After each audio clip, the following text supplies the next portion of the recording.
Ang mabuting balita ng Panginoon ayon kay San Mateo.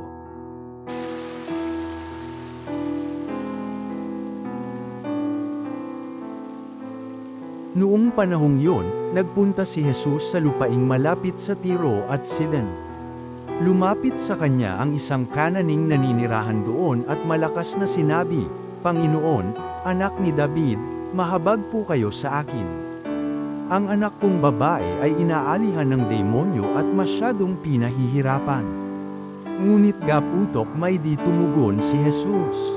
At lumapit ang kanyang mga alagad at sinabi sa kanya, "Pagbigyan na nga po ninyo at nang umalis. Siya'y nag-iingay at susunod-sunod sa atin." Sumagot si Jesus, "Sa mga tupang naliligaw ng sambahayan ng Israel lamang ako sinugo." Ngunit lumapit sa kanya ang babae, lumuhod sa harapan at ang sabi, "Tulungan po ninyo ako, Panginoon."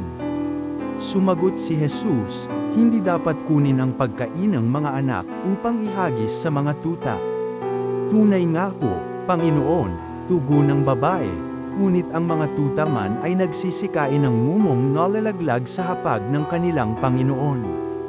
Kaya't sinabi sa kanya ni Jesus, "Napakalaki ng iyong pananalig. Mangyayari ang hinihiling mo." At noon di gumaling ang kanyang anak. Ang mabuting balita ng Panginoon.